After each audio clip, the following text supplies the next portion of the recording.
નમો અરિહંતાણં નમો સિદ્ધાણં નમો આયર્યાણં નમો ઉજ્જયાણં નમો લોયે સૌસાહુનાં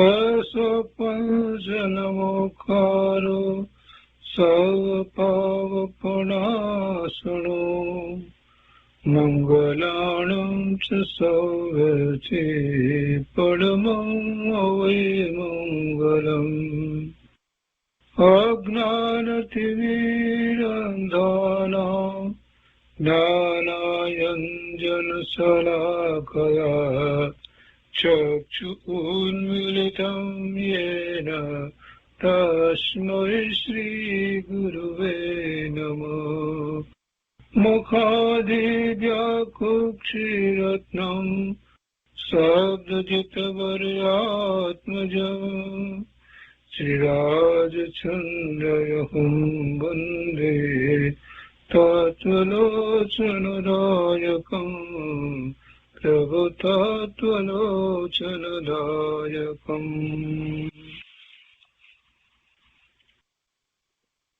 કૃપાળુદેવના વચનામૃતનો સ્વાધ્યાય. એમાં વર્ષ 20 ની અંદર આપણે 21મો અંક પત્રાંક 21 નો સ્વાધ્યાય કરી રહ્યા છીએ. પત્રાંક 21 ની અંદર વચનામૃત છે અને એમાંથી આપણે 75 બોલ કર્યા છે. આજે 76 થી આગળ લઈએ છીએ.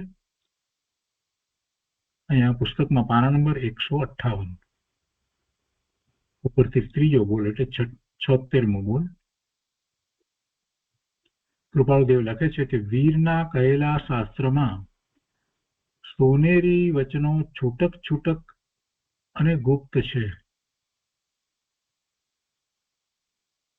સોનેરી વચનો છૂટક છૂટક અને ગુપ્ત છે. જીનવાણીની અંદર વીરના કહેલા શાસ્ત્રમાં એવા વચનો, આમ તો શાસ્ત્રની રચના જે કરવામાં આવી હોય ને એ ગંધર્વ ભગવાને જે રીતે આખી રચના કરી 12 અંગની, તો એ પ્રમાણે આચાર્ય ભગવાન પહેલા મૌખિકપણે હોય ને એમાંથી રચના કરે એટલે એક એની લિંક જળવાઈ રહેતી હોય છે એક વિષયની જે રીતે હોય.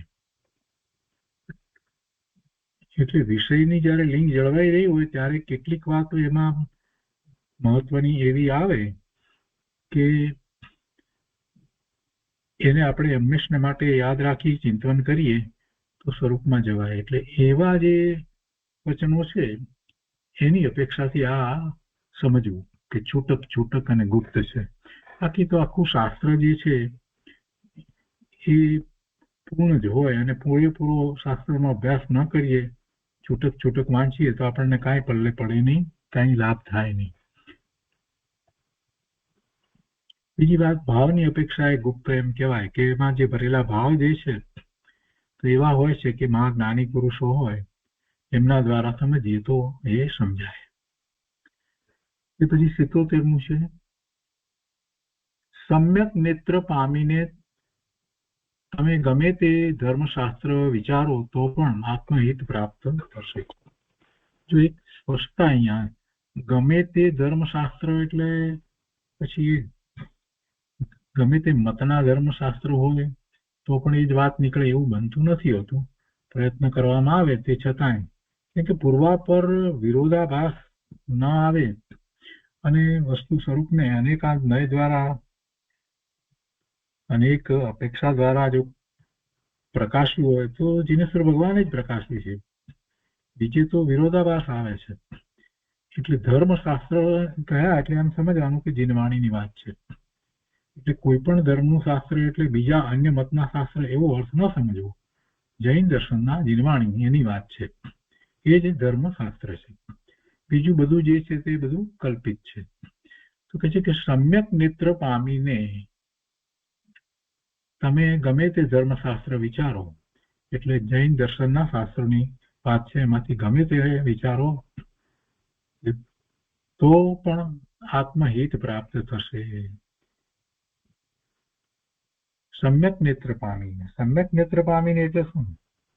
સાચી દ્રષ્ટિ કરીને, જેમ છે તેમ વસ્તુ સ્વરૂપનો સ્વીકાર રાખીને, કોઈ પક્ષપાત વિના અને ભગવાને જેમ કહેવા ધાર્યું છે એ રીતે શ્રદ્ધાપૂર્વક એવી શ્રદ્ધા રાખી અને પછી શાસ્ત્રનો અભ્યાસ કરો. તો એ સમય સારો હોય, પ્રવચન સારું હોય, નિયમ સારો હોય, અષ્ટપાવડ હોય, ઇષ્ટોપદેશ હોય કે પરમાત્મા પ્રકાશ હોય, ગમે તે શાસ્ત્રો હોય.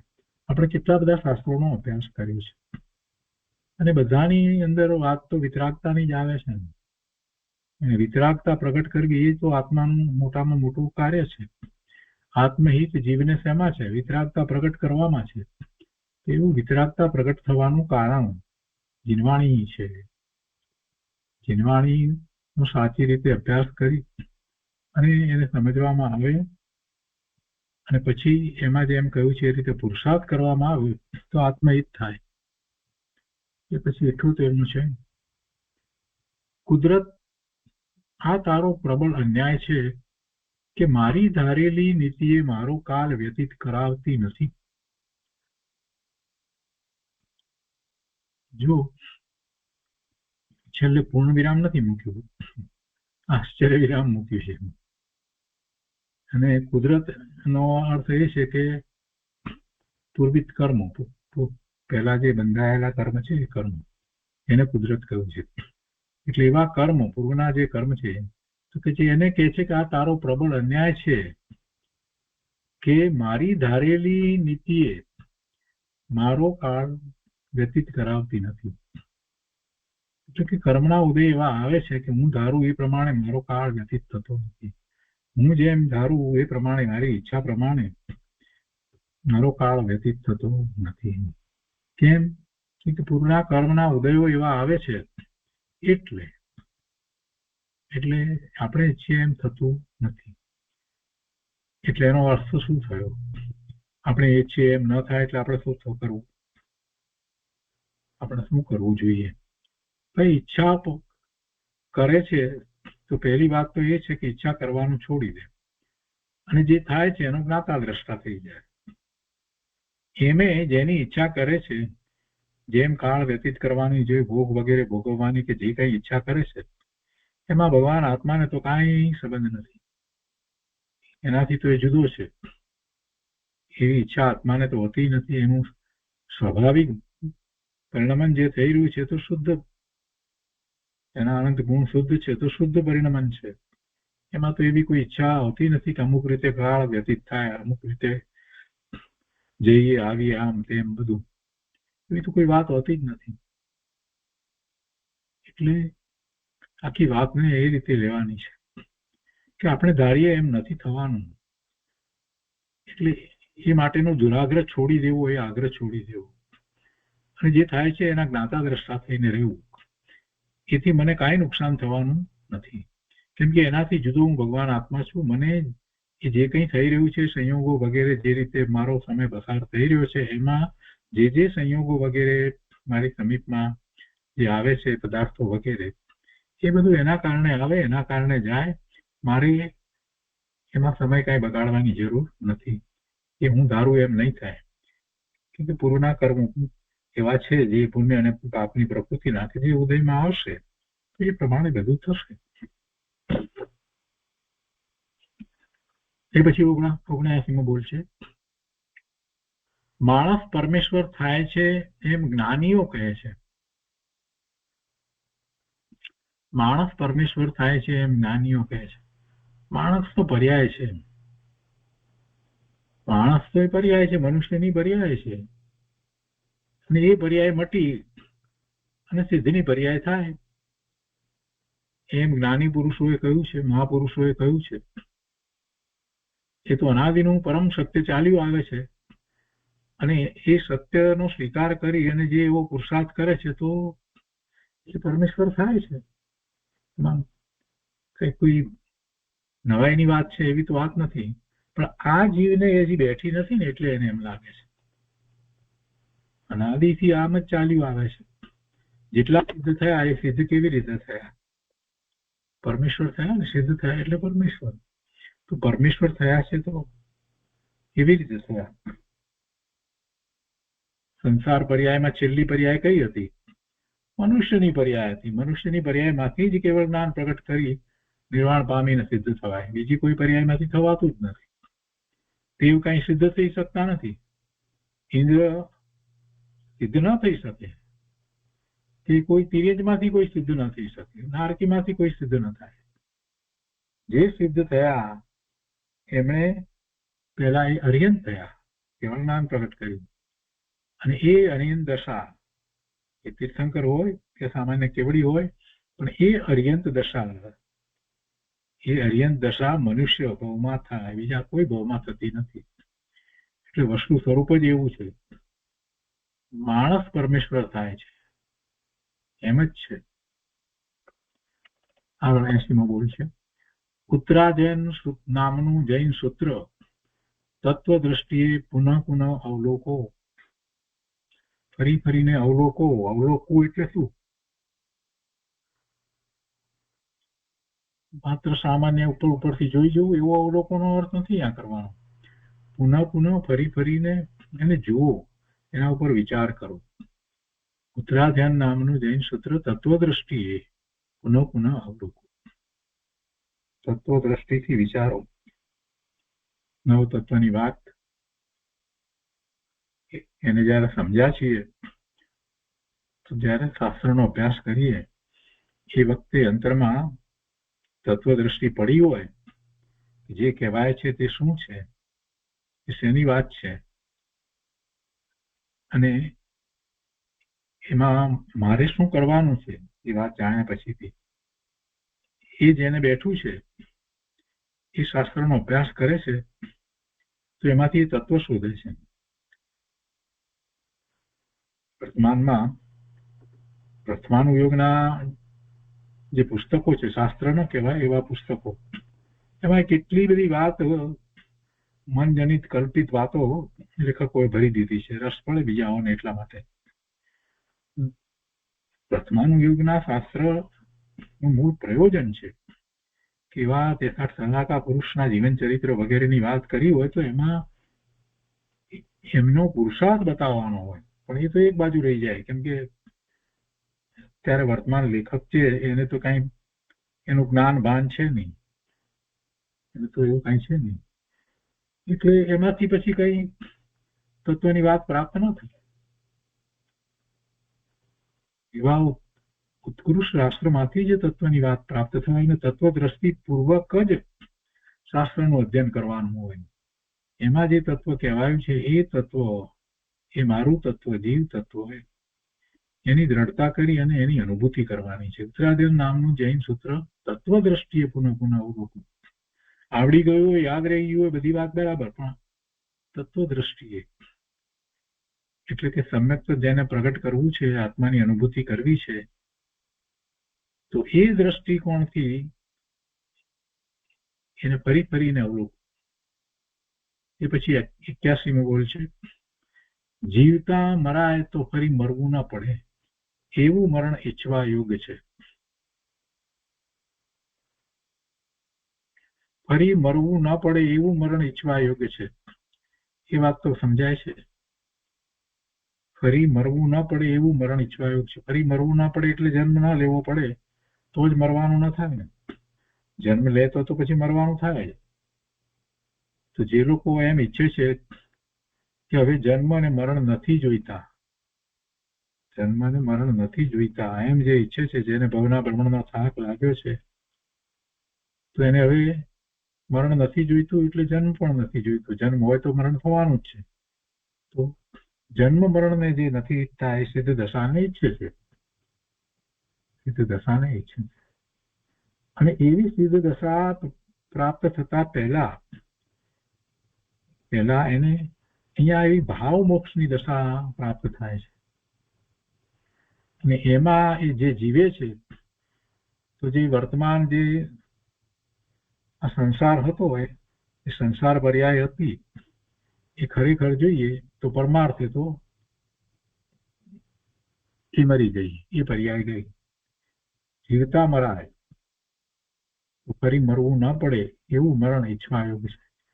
એટલે એ એવું સમ્યક દર્શનથી આગળ વધી અને કેવળ જ્ઞાન પ્રગટ કરે છે. પછી હવે જે પોતાને જે માનતો હતો એ બધું તો ગયું ને.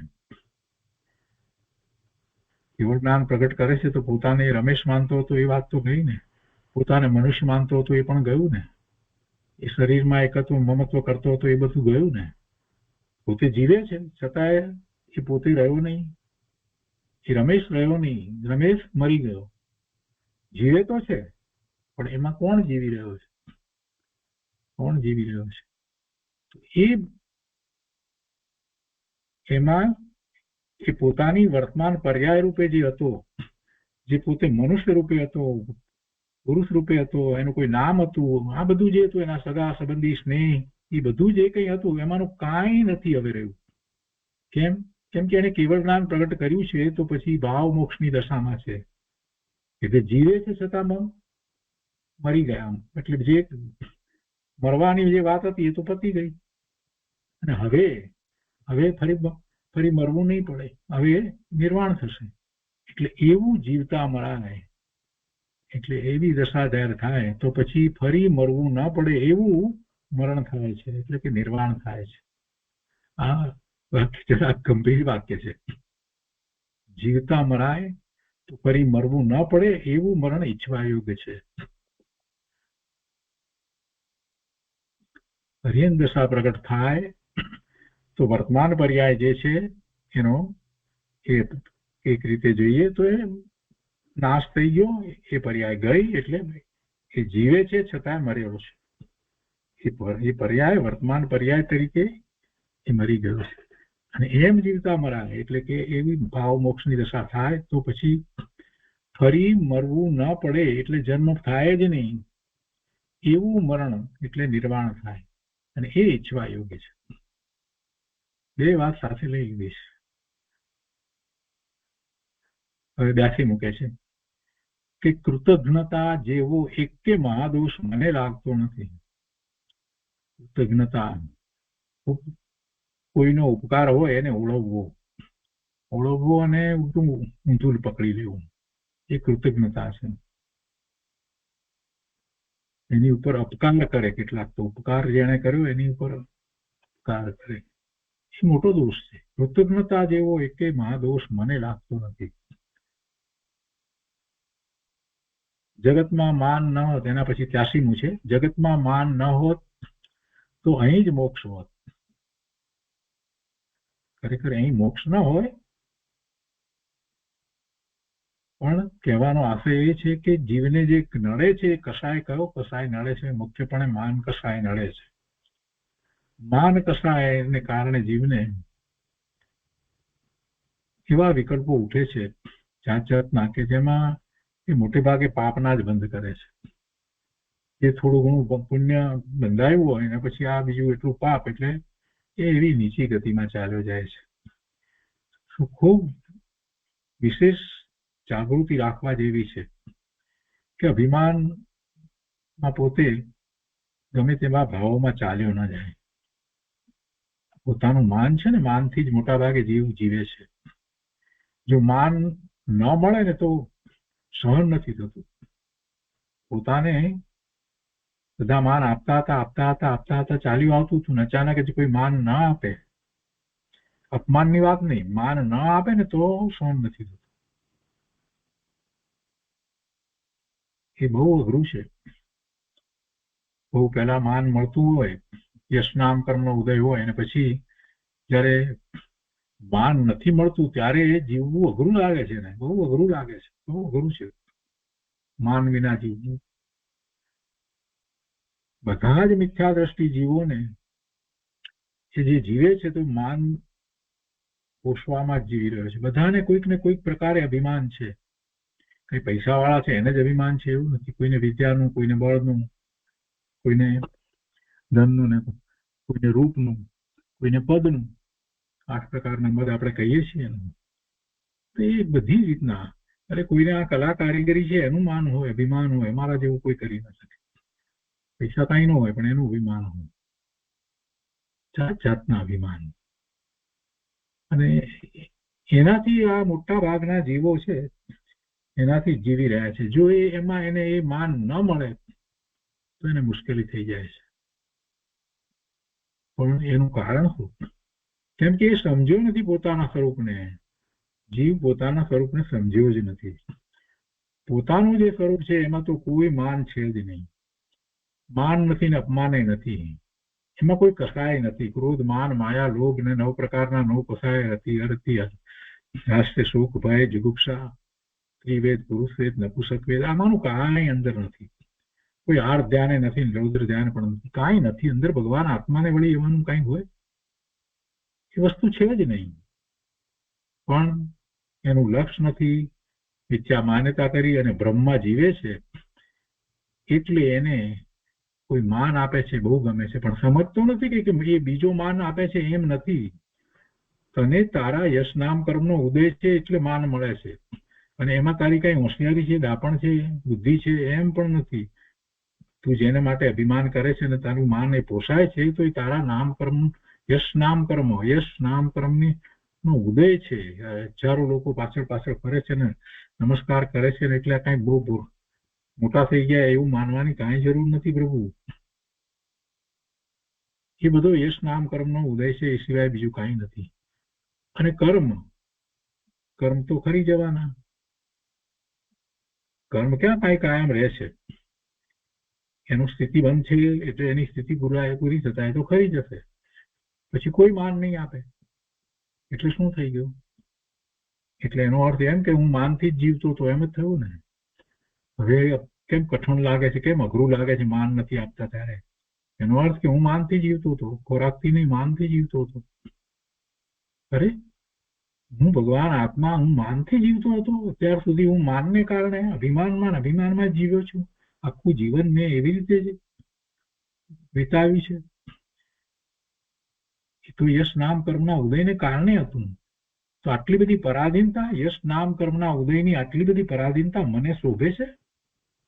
પાછું વળીને વિચાર કરી દે ને થાય કરે આ તો બધા આઘાતી કર્મ, અને એમાં નામ કર્મની તો 93 પ્રકૃતિઓમાં કેટલાય પ્રકારની પ્રકૃતિ હોય, કેટલાય પુણ્ય પ્રકૃતિ હોય ને કેટલી પાપ પ્રકૃતિઓ, બધા ઉદયો આવે ને જાય. હું કાંઈ એનાથી જીવું છું? હું તો ભગવાન આત્મા જ્ઞાન આનંદ સ્વરૂપ છું. આટલી નાની વાત મને કેમ સમજાતી નથી કે કોઈના માન આપવાથી હું મોટો થતો નથી, તો કોઈના માન ના આપવાથી હું નાનો થતો નથી. અને સૌથી મોટી વાત તો એ છે કે ભગવાનના જ્ઞાનમાં હું સિદ્ધ સમાન શુદ્ધ પૂર્ણ પવિત્ર દેખાયો છું. તેનાથી મોટું બીજું કયું માન હોય? તો એવા માન કસાયને છોડવા માટે કૃપાળુદેવ કહે છે કે ભાઈ તું માનને લીધે જ અભિમાનમાં રહી અને તું તારા સ્વરૂપની અનુભૂતિ કરવાનો પુરુષાર્થ જ નથી કરતો. એટલે જગતમાં માન ન હોત તો અહીં જ મોક્ષ હોત. એ મુક્તિ કરી છે. એ પછી 84મું છે વસ્તુને વસ્તુગતે જુઓ. વસ્તુને વસ્તુગતે, વસ્તુ પ્રમાણે જુઓ. દ્રવ્યાતીત નથી વસ્તુનો વિચાર કરવો જોઈએ. દ્રવ્ય દ્રષ્ટિપૂર્વક જુઓ. દરેક વસ્તુને દ્રવ્ય દ્રષ્ટિપૂર્વક જુઓ. જે પર્યાય છે, અવસ્થા છે, તો દરેક સમય બદલાય છે. જે બદલાય છે એને જોવાની કાંઈ જરૂર નથી. તમે જોશો ત્યાં સુધીમાં તો કેટલોય બદલાવ એમાં આવી ગયો છે, પણ પેલી મૂળ વસ્તુ જે છે એ બદલાતી નથી. એ એવી ને એવી જ રહે છે. એને એ રીતે જુઓ. વર્તમાન પર્યાય પ્રમાણે નહીં જુઓ. જીવ દ્રવ્યનો વિચાર કરીએ તો જીવો, આપણી આસપાસમાં રહેલા બધા જીવો, એને આપણે જોઈએ છીએ? ના, જીવને તો જોતા નથી. તો શું જોઈએ છીએ? જે શરીર સાથે રહ્યા છે એ શરીરને આપણે જોઈએ છીએ. એ શરીરને જે નામ અપાયું છે એને આપણે જાણીએ છીએ. એનો કોઈ શરીર સાથે, મારા શરીર અને એનો કોઈક રીતે સંબંધ છે, એ કોઈ રીતે ભાઈનો કે મામાનો, કાકાનો કે કોઈ પણ જાતમાંનો સંબંધ છે, તો એ રીતે આપણે જોઈએ છીએ. પણ એ આત્મા છે, શુદ્ધ આત્મા છે, પવિત્ર પૂર્ણ ભગવાન છે, એવી રીતે તો જોતા જ નથી. અને એવી રીતે વસ્તુને વસ્તુ તરીકે, દ્રવ્યને દ્રવ્ય તરીકે, જીવને જીવ તરીકે નથી જોતા. એટલે પછી રાગ અને દ્વેષ થાય છે. એ જ રીતે પૂતગળનો વિચાર કરીએ તો પૂતગળમાં પણ પરમાણુના સ્કંદની વિવિધ રચનાઓને આપણે જોઈએ છીએ અને મોહિત થઈએ છીએ. પણ એને સૂક્ષ્મતાથી વિચારીએ તો એ તો બધા પૂતગળ પરમાણુના સ્કંદ છે. અને દરેક સમયે એમાંથી પરમાણુઓ છૂટા પડે છે. જે સ્કંદ જે છે એમાં પરમાણુઓ બદલાય જ છે. એ ક્યાં શાશ્વત રહેવાનું છે? એ અવસ્થા, એ સ્કંદની અવસ્થા કઈ શાશ્વત તો છે ને. અને એ મને ક્યાં ઉપયોગી થાય એમ છે? મને એટલે આત્માને કોઈ રીતે લાભદાયક છે જ નહીં. કલ્પના કરું કે આ બધી વસ્તુ જે છે મને ઉપયોગી છે, લાભદાયી છે, પણ વસ્તુનું સ્વરૂપ એવું નથી. અને વસ્તુને વસ્તુ તરીકે જોઈએ તો પછી રાગ કે દ્વેષનું કારણ પછી રહેતું જ નથી. દ્રવ્યાર્થિક નથી વસ્તુને જોવી, દ્રવ્યથી જ અપેક્ષાથી જોવી, એ કરવા જેવું છે.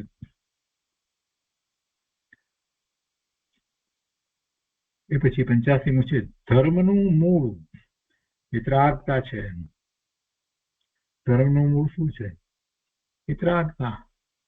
જેટલી વિતરાગતા એટલો જ ધર્મ છે. વિતરાગતા નથી તો કોઈ ધર્મ નથી. વિતરાગતા વિના શુભભાવ હોય પણ ધર્મ ન હોય. ધર્મ એ વિતરાગતા છે. વિતરાગી પરિણામ નથી થતા જ્યાં સુધી, અને માત્ર શુભભાવના જ પરિણામ થાય છે ત્યાં સુધી કાંઈ ધર્મ નથી. ધર્મ તો મુક્તિ અપાવે તે ધર્મ, અને મુક્તિ અપાવે એવો ધર્મ જે છે ત્યારે તો એને વિતરાગતા છે. 86મું છે, તેનું નામ વિદ્યા કે જેનાથી અવિદ્યા પ્રાપ્ત ન થાય. અવિદ્યા પ્રાપ્ત ન થાય. અવિદ્યા કહેતા જ્ઞાન, વિદ્યા કહેતા જ્ઞાન આપણે લઈએ. જ્ઞાન અને અજ્ઞાનનો વિચાર કરીએ તો જ્ઞાન એ જ છે કે જેને કારણે મિથ્યાત્વ ન થાય. કોઈ જ્ઞાન છે. મિથ્યાત્વ સહિત ગમે તેટલી બધી વિદ્યાઓ આવડતી હોય ને, એ બધી અવિદ્યાઓ છે, અને એ જીવને રખડવાનું કારણ છે, ભવના ભ્રમણનું કારણ છે. વિદ્યા, સાચી વિદ્યા કે સાચું જ્ઞાન તો એ જ છે કે જે એને એ બધી અવિદ્યાથી, કુજ્ઞાનથી, એ બધાથી એને બચાવે. એક વખત સાચું જ્ઞાન, સમ્યક જ્ઞાન પ્રાપ્ત થયા પછીથી એને નકામા ગમે તે પુસ્તકો આપીએ તો 1 મિનિટમાં એ મૂકી દેશે. ધર્મના નામે કેટલાય પુસ્તકો અત્યારે લખાઈ ગયા છે, કેટલાય લખાયા છે અને ચાલુ જ છે, જેમાં ધર્મની વાત હોતી નથી, માત્ર કંઈક થોડીક શુભભાવની વાત હોય છે. અને મોટા ભાગના અત્યારે ઉપદેશકો એવી બધી શુભભાવ વગેરેની વાત કરે છે, એવા દ્રષ્ટાંતો આપે છે, મનોરંજન પણ કરે છે. આવું બધું ચાલી રહ્યું છે, અને એના પુસ્તકો છપાય છે. તો જેને સાચી વિદ્યા પ્રાપ્ત થઈ છે, એને એવું જ્ઞાન થયું છે, એ એવા પુસ્તકોને જોતા જ મૂકી દેશે.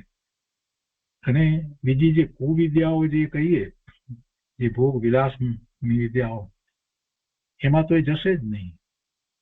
એનાથી તો એ તદ્દન જુદો રહેશે, અલિપ્ત જ રહી જશે. એવી વિદ્યા, એનું નામ વિદ્યા, એનું નામ જ્ઞાન છે. અને એવી વિદ્યા ક્યાંથી પ્રાપ્ત થાય? જીનવાણીમાંથી પ્રાપ્ત થાય, બીજે તો ક્યાંયથી પ્રાપ્ત થાય નહીં. એ વિદ્યા કે જેનાથી અવિદ્યા પ્રાપ્ત ન થાય. અવિદ્યા આવતી રોકાઈ જાય. 87મું છે, વીરના એક વાક્યને પણ સમજો. ભગવાનની વાણી છે ને, એ તો પરિપૂર્ણ છે. અને એનો વિસ્તાર કરીએ તો પણ એમ છે. સૌ પોતપોતાના ક્ષરુક્ષમ પ્રમાણે એને સમજે છે. ઓમકાર ધ્વનિ દ્વારા જીવો જ્ઞાન પ્રકાશ પામે છે. ત્યાં તો તિર્યંજ પણ બેઠેલા છે, દેવો પણ છે, ઇન્દ્ર પણ છે, અને મનુષ્યો છે, બધા છે. બધા પોતપોતાના ક્ષરુક્ષમ પ્રમાણે દિવ્ય ધ્વનિમાંથી જ્ઞાન પ્રાપ્ત કરે છે.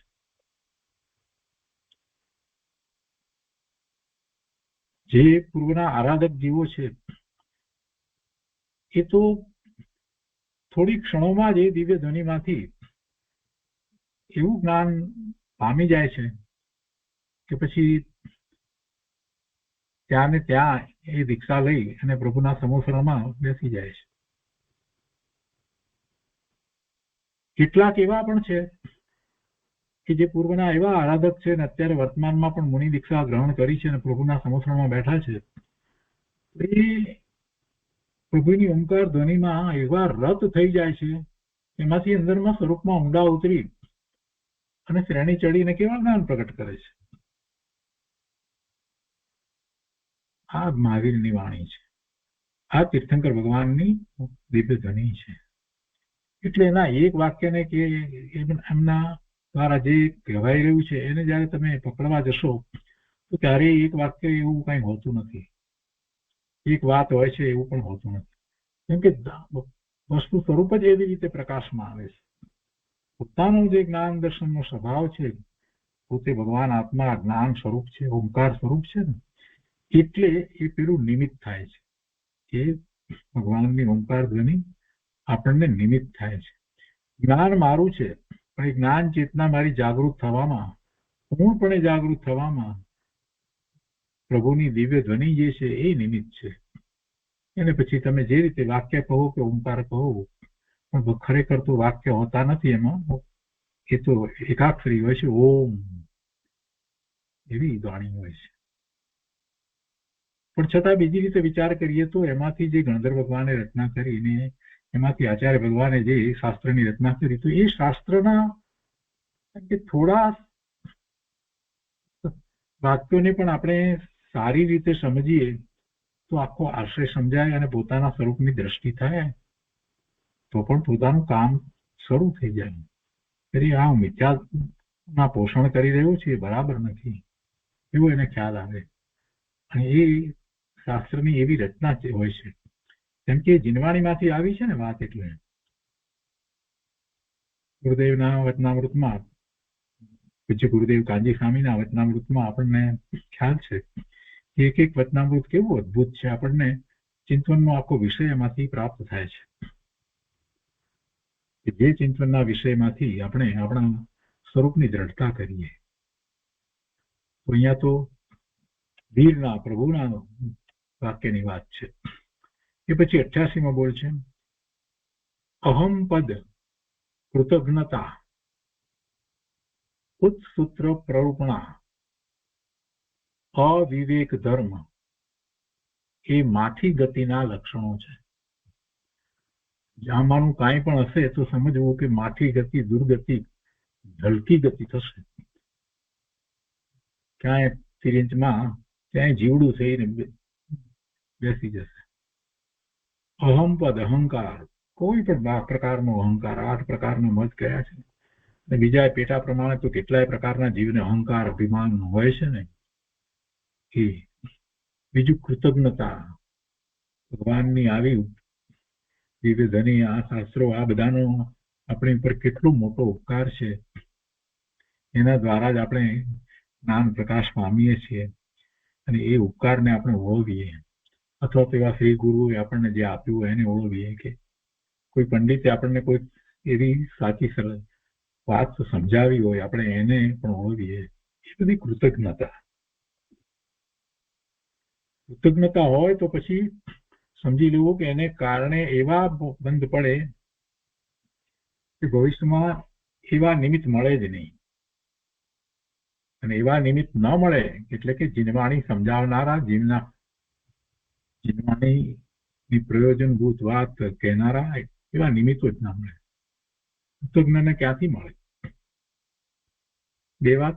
ત્રીજી વાત તે છે કે ઉત્સૂત્ર પ્રરૂપણા, પોતાના સૂત્રની પ્રરૂપણા. જે સૂત્ર સાચા ભગવાને આપેલા નથી એવા, ભગવાનની વાણીમાંથી જે ગણધર ભગવાને રચના કરી છે એના સિવાય બીજું જે કંઈ છે ખોટું, વિપરીત. કેમ કે અન્ય મતની અંદર એવું કેટલું ચાલી રહ્યું છે. એની પ્રરૂપણા કરવાને લીધે એ ખરેખર તો જીનવાણીની વિરાધના કરે છે, અને જીનવાણીની વિરાધના કરે છે એટલે જીનેશ્વર ભગવાનની વિરાધના કરે છે. એને તો અનંતાનો બંધીના બંધ પડે, અનંત કાળ સુધી એને જીનવાણી એ પ્રાપ્ત ન થાય. 3 વાત થઈ. ચોથી વાત, અવિવેક ધર્મ. અવિવેક ધર્મ, ધર્મની અંદર વિવેક હોવો જરૂરી છે. શું વિવેક હોવો જોઈએ? કે પહેલી વાત તો એ કે આ મને હિતકારી છે કે નથી હિતકારી, ને હિતકારી છે તો કઈ રીતે હિતકારી છે? પરમાર્થે હિતકારી છે કે નથી? લૌકિક દ્રષ્ટિએ તો ઘણું બધું હિતકારી લાગે, પણ એમાંનું ખરેખર એક પણ હિતકારી હોતું નથી.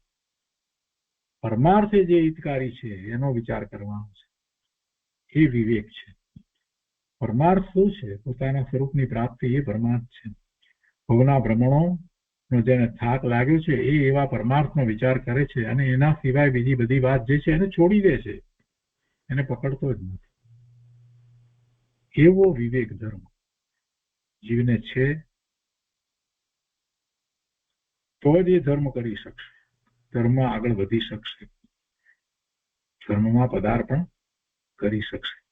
પણ એવો વિવેક ધર્મ નથી, અને ગમે તે ધર્મ માની લે, અવિવેક ધર્મ.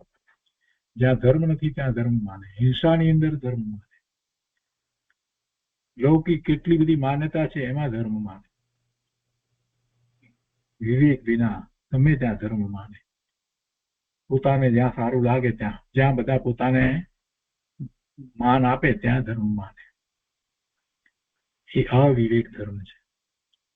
તો એવો અવિવેક ધર્મ છે એટલે એનો અર્થ એમ થયો કે સાચા ધર્મની રુચિ નથી. જો ભાઈ તને સાચા ધર્મની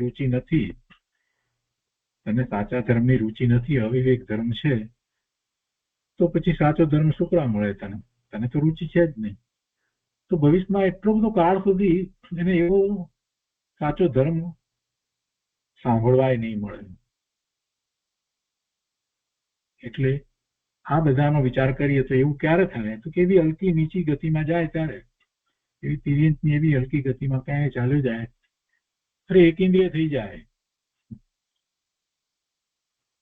એ માઠી ગતિ ની વાત કરીએ. માઠી ગતિના લક્ષણો છે. જેને આ થતું હોય એને સમજવાનું છે.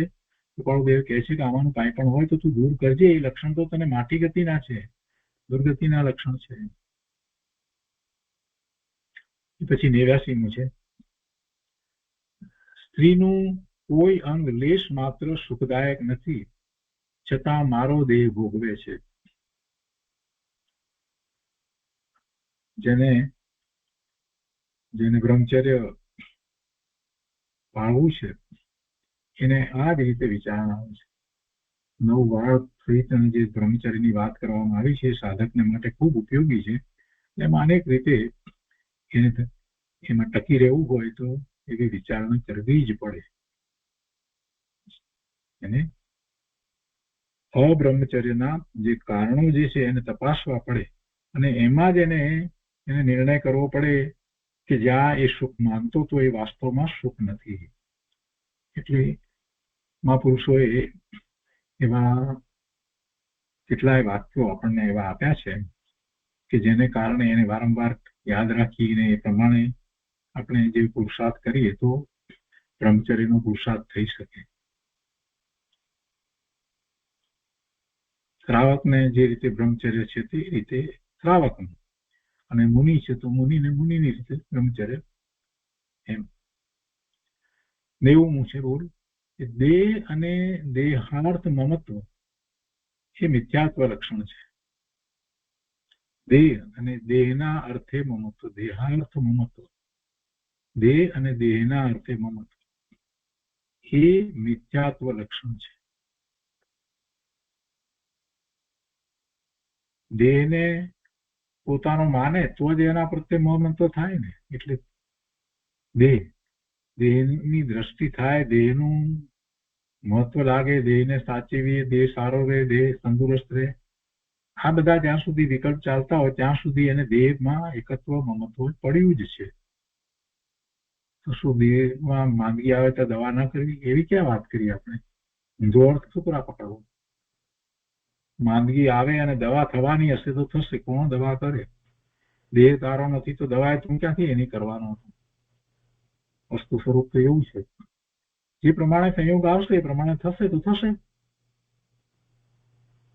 પણ એનો અર્થ એવો નથી કે એમાં મમત્વ કર્યા કરવું. પોતાની વસ્તુ નથી તો નથી, એવો સ્વીકાર જ હોવો જોઈએ.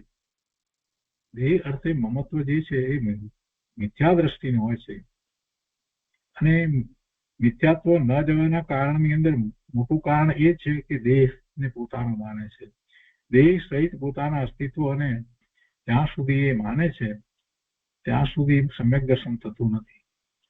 દેહ સહિત મારું અસ્તિત્વ, એના સ્થાને મારું અસ્તિત્વ તો મારાથી છે ને આ દેહ જે છે મારી સાથે રહ્યો છે. આખી વિચારસરણી બદલવાની જરૂર છે. હું તો છું જ, હું તો ભગવાન આત્મા જેવો છું તો એવો જ છું, ત્રિકાળ એવો ને એવો જ છું. પણ મારી સાથે જે આ દેહ છે એ સંયોગે કરીને છે. એ સંયોગે કરીને દેહ છે એટલે જવાનો જ છે, એ મારી સાથે રહેવાનો નથી. એવું કેટલું બધું સંયોગે કરીને મારી સાથે સમીપમાં બધું છે, પણ એ બધું મારાથી જુદું ભિન્ન છે, એ મારું નથી અને મારાથી છૂટું પડવાનું જ છે. કેમ કે સંયોગ છે તો વિયોગ થવાનો જ છે. આવી દ્રષ્ટિ સમ્યક દ્રષ્ટિને હોય છે. ત્યારે એનાથી ઉલટું મિથ્યા દ્રષ્ટિને મમત્વ છે. દેહમાં બુદ્ધિ એ મિથ્યાત્વનું લક્ષણ છે. દેહમાં મમત્વ બુદ્ધિ, એકત્વ બુદ્ધિ એ મિથ્યાત્વનું લક્ષણ છે. 91 છે. અભિનિવેશના ઉદયમાં ઉત્સૂત્ર પ્રરૂપણા ન થાય.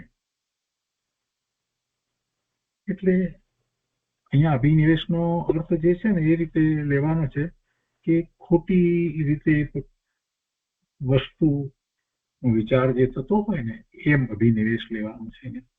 અભિનિવેશનો અર્થ જે અહીંયા જે લેવાનો છે એ રીતે લેવાનો. એમ અભિનિવેશના ઉદયમાં ઉત્સૂત્ર પ્રરૂપણા ન થાય. તેને હું મહાભાગ્ય જ્ઞાનીઓના કહેવાથી કહું છું. ઉત્સૂત્ર પ્રરૂપણા ન થાય. ખોટા સૂત્રની, કુશાસ્ત્રની પ્રરૂપણા ન થાય તેને હું મહાભાગ્ય જ્ઞાનીઓના કહેવાથી કહું છું. ખોટા શાસ્ત્રની પ્રરૂપણા ન થાય, કુશાસ્ત્રની પ્રરૂપણા ન થાય એને હું મહાભાગ્ય કહું છું. કેમ કે એ થવાની શક્યતાઓ બહુ છે.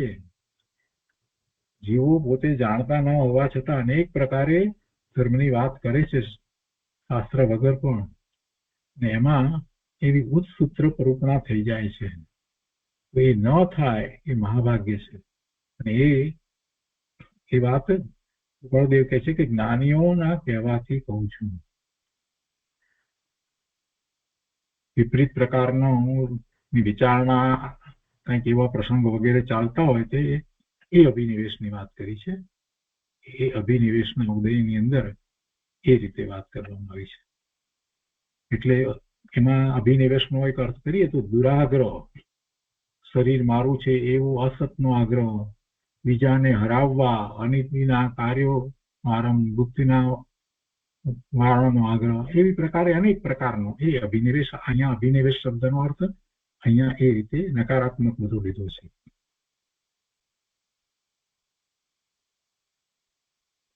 શાસ્ત્રમાં બીજી જગ્યાએ અભિનિવેશનો અર્થ બીજી રીતે પણ હોય છે. તો એવા વિચારની અંદર, એવા ઉદયની અંદર કુશાસ્ત્રની પ્રરૂપણા ન કરી બેસવું. કેમ કે એવા વિચારો એવા ચાલતા હોય ત્યારે એ થઈ જાય, એવી ભૂલ થયા વિના રહે નહીં. એટલે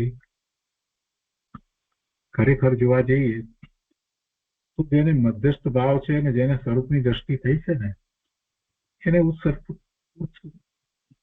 સૂત્ર પ્રરૂપણા થતી નથી. અને એમ એને અભિનિવેશ આવો હોતો નથી.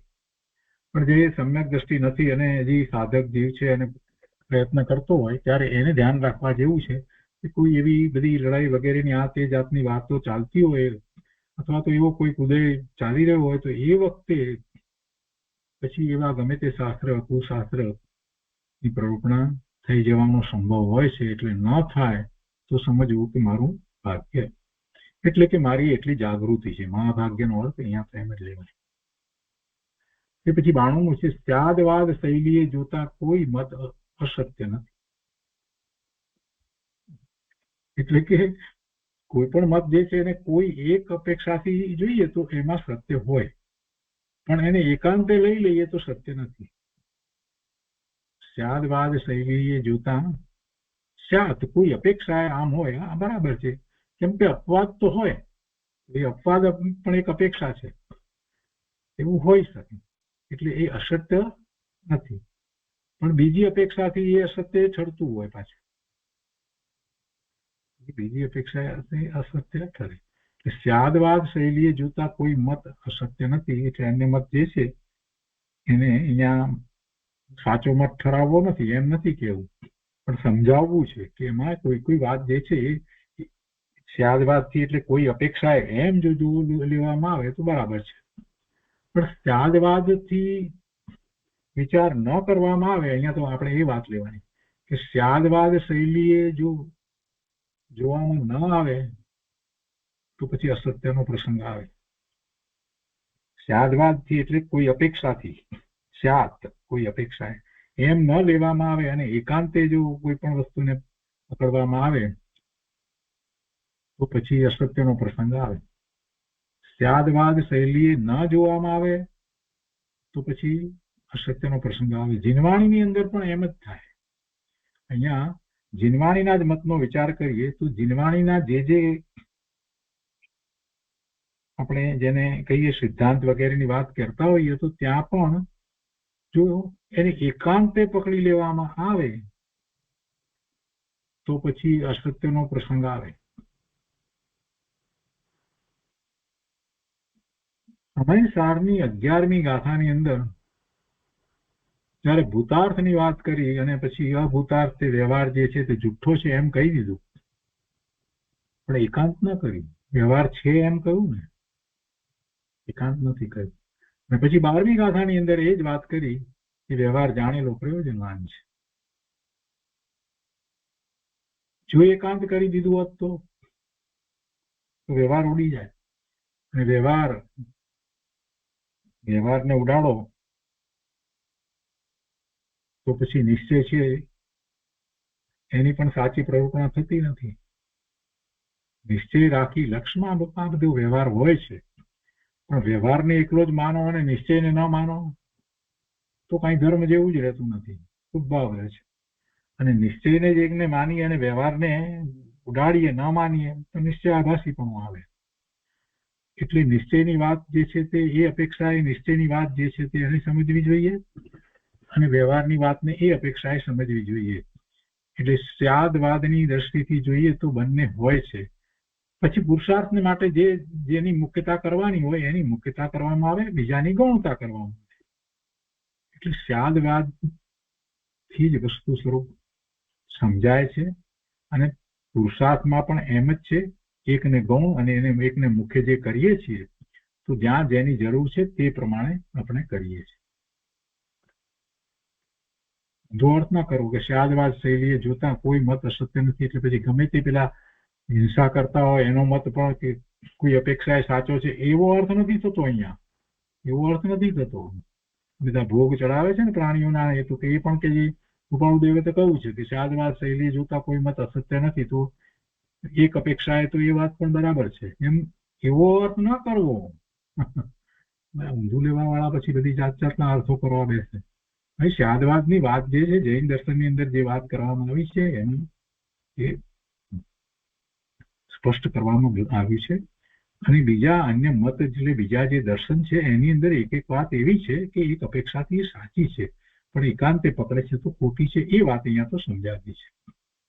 જેમ કે આત્મા નિત્ય છે તો નિત્ય તો માને છે આ લોકો, વેદાંત પણ માને છે, નથી માનતા એવી વાત નથી, પણ એકાંતે માનીએ તો નહીં ચાલે, એની પર્યાયથી એનું અનિત્યપણું તો માનવું તો પડશે. અરે બૌદ્ધ મતની અંદર પણ વાત લેવામાં આવે કે એ દ્રવ્યને નથી માનતા ને પર્યાયને માને છે, તો પર્યાયને પર્યાય અપેક્ષા વિચાર કરવા જઈએ તો જે પર્યાયમાં પુણ્ય કર્યું છે કે જે પર્યાયમાં પાપ કર્યું છે તો ભોગવવા વાળી પર્યાય છે એ તો જુદી છે, એટલે જુદો છે, એ વખતે એ જુદો છે, એ વાત એ અપેક્ષા એ સત્ય છે, પણ છતાંય દ્રવ્ય અપેક્ષા એનો એ જ છે, એ વાત જૈન દર્શનમાં કહેવામાં આવી છે, ત્યાં બૌદ્ધમાં એ વાત નથી. એ રીતે આખી વાતને સમજવાની છે, ગમે તેવા અર્થ નથી કરવાનો. અહીંયા 93મું છે, સ્વાદનો ત્યાગ એ આહારનો ખરો ત્યાગ જ્ઞાનીઓ કહે છે. સ્વાદનો ત્યાગ એ આહારનો ખરો ત્યાગ જ્ઞાનનો. ખરી વાત છે. સ્વાદને કારણે ખરેખર તો આપણે આ કેટલો આહાર લઈએ છીએ કે કેટલો બધો સ્વાદને માટે જ લેતા હોઈએ. જીવવા માટે બધા સ્વાદિષ્ટ ભોજનની જરૂર નથી, પૌષ્ટિક ભોજનની જરૂર છે. અને જેટલું જોઈએ એટલું પોતાને જેટલું શારીરિક જેટલું બળ વપરાય છે એ પ્રમાણે એને કેલોરી પ્રમાણે આપણે જે વાત કરીએ એ પ્રમાણે એનો આહાર લેવાનો હોય છે. પણ મોટા ભાગે આપણે એવો બધો વિચાર ના કરતા આપણે શું કરીએ છીએ? સ્વાદ. એટલે સ્વાદને જો છોડી દેવામાં આવે તો એ મોટો પ્રશ્ન જે છે એનું સમાધાન થાય. પણ અહીંયા તો બીજી વાત કરવી છે. સ્વાદનો જ્યારે ત્યાગ કરવામાં આવે છે તો એ સ્વાદેન્દ્રિય રસ ઇન્દ્રિય જે છે ને એની જીત એક ઇન્દ્રિયને જીતે છે. અને પાંચેય ઇન્દ્રિયના વિષયો જે છે એને જીતવા એ જૈન દર્શનની અંદર મુખ્ય વાત છે. તો પાંચેય ઇન્દ્રિયના વિષયને જીતવામાં જો સૌથી બળવાન કોઈ એવી ઇન્દ્રિય હોય તો રસેન્દ્રિય છે. અને એને જીતવામાં આવે તો આપોઆપ ધીરે ધીરે બીજી બધી ઇન્દ્રિયના વિષયો જે છે પણ મોળા પડતા જાય છે. એટલે સ્વાદનો ત્યાગ, સ્વાદ રસેન્દ્રિયને જીતવી. અને પછી ભલે ને આહાર લેતા હોય તો પણ વાંધો નથી. એટલે એ અપેક્ષાથી વિચાર કરવામાં આવે તો સ્વાદનો ત્યાગ એ આહારનો ખરો ત્યાગ જ્ઞાનીઓ કહે છે. તો આજે અહીંયા સુધી સ્વાધ્યાય રાખીએ છીએ. 93મા બોલ સુધી શેષ ભાગ આપણે આવતા સ્વાધ્યાયમાં લઈશું.